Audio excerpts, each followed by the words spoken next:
Hello, how you doing? This is Ray, and God is laying it into my heart to make some changes.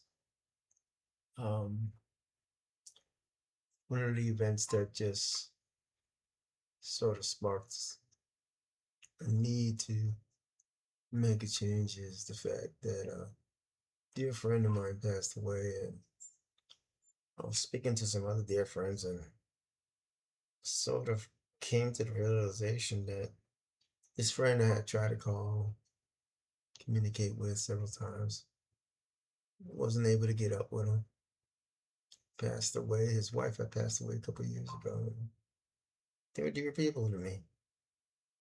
And come to the realization that this network thing, this computer thing, needs to be a mainstay for me to go ahead and make sure I stay in contact with people and hopefully get to communicate with those people I haven't connected with in a while.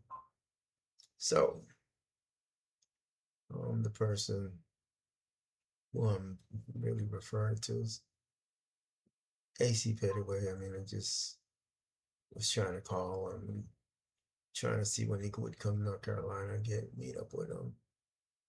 And it just never connected for some reason. Never happened, but God is good. And so to begin, going to begin a series of videos to go ahead and start and really start up and push this ministry things through. Um, it's sad. I'm sad. That's all. Um, what ends up happening is this: is that it's a realization that life has changed. Things have changed. Anyway, continuing. Um, so I'm going to make a series of videos. I don't see where there's anyone who has a sermon at 11 o'clock at night on a Sunday. Don't see wherein people have late night Bible studies or stuff like that. So I think that would be a third shift need. Um, and before I do all that, let me just give you an intro in terms of what experiences I've had. I've, by definition, grew up a Catholic, confirmed Catholic, went through the rites and so forth, Holy Communion, everything else. And what ended up happening is when I turned 15, from 15 to 18, it's more of trying to ascertain, God, why am I in this body? And what did I do to merit this disability? And 18 started with the Pentecostals and the Healing from Every Ministry and so forth. So that's where I got exposed to the greatest of all, Universal Temple, Bishop Leonard Penn. And it's interesting because, you know, people involved in the politics, the black church, like where Tabernacle is right now, they're trying to do a civic push. They're just mixing in, the black church, quote unquote. The black church is the black church. The white church is the white church. And this thing about churches in America is all based on race. So when the Hispanics don't want to be with the blacks or the whites, Hispanics want to be in the Hispanic church. And the blacks want to be with the black church, and the whites want to be with the white church. And they all want to have some glorious mission trip somewhere, or some feed the homeless program, or some civic event to address ministry issues. Whatever, dude. It's in America, church is divided by race. And while it's divided by race and that's the focus of it, you miss the boat in terms of like serving the population that needs to be served often, which is the people in jails, the people in the nursing homes, and those types of population, the addicts. So the youth, you miss those populations because you're busy just focusing on race and so forth, and your little political dramas and so forth. But in Universal Temple, I got to meet the Jesse Jacksons, the Herbert Daltrys, the Al Sharptons. They were within feet of me when they would come to meet with Bishop Landon E. Penn. I got to see these folks, the Jesse Jacksons. He never came with no secret service. Just came in the room, met with the bishop. And it was interesting being in that political environment, in that racial environment, the black church, quote unquote. And it was interesting that Bishop, he was okay with a crippled Puerto Rican being around. It's interesting because most of the members there didn't agree with it.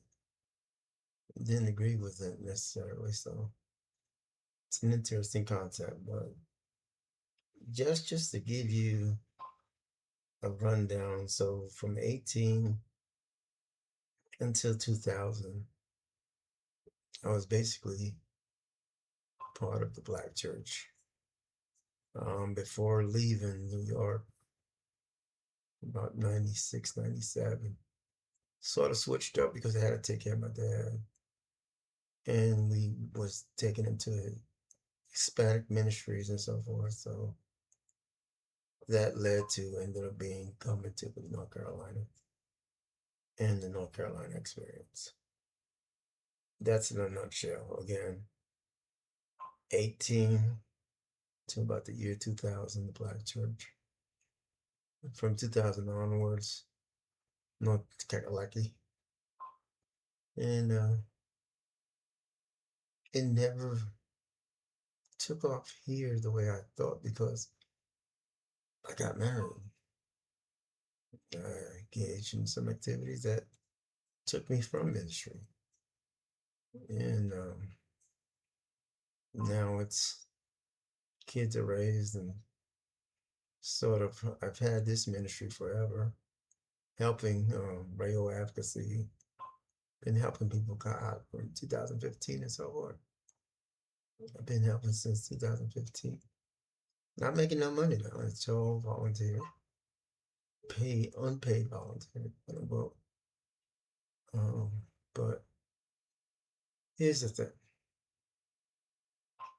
Jesus wrote, Revelations is the writing to the churches, right? Well, how does that go? Revelation, let's see what it says. The revelation of Jesus Christ, which he gave unto him, to show his servants things which must come to pass. And he sent and signified it by his angel unto his servant John. So this was by John, I guess, who bear the record of the word. Blessed is he that readeth. And so this is all the different churches in here. Is what I want to say in terms of making a commentary on the current church environment here in North Carolina. Word tab. The word tab is universal in a nutshell. Um, right now, this guy using ministry to go ahead and pursue his political ambitions. Mr. Gilliard, Galliard, whatever. Uh, then you have Greater Joy. Greater Joy is a good old Dawn church, black church. Liked it forever. You have West Edgecombe Baptist. Pretty good. Good with Tara singing. And you have, you know, Wendell Baptist, the Spanish ministry, and the ministries there, and Wilson with Casa de Dios and so forth. These are the churches in this environment. What's the bottom line? What's the bottom line? The bottom line is to give you an introduction of what the environment is here in North Carolina, here in the U.S. U.S. It's not just based experience on North Carolina; it's based on the New York experience also. It's just racial. Um, a lot of this is just racial. Churches are just divided according to race. That's it. And the start. They're content with having their separate ministries, even ministries within ministries.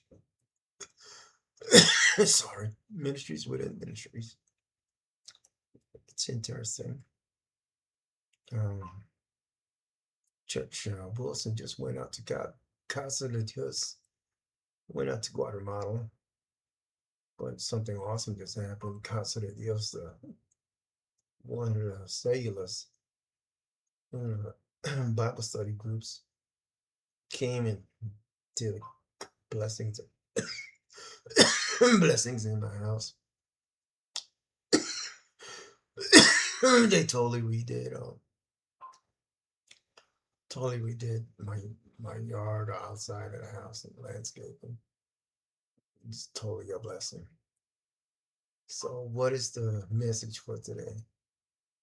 The message for today is this: that I looked at the sermon for Universal Temple, and it's a dismal portrayal of what the church was.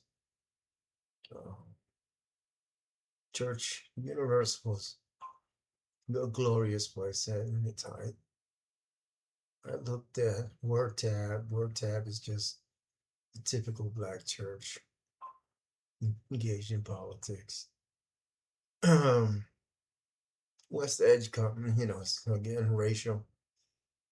They got their songs, they got their message.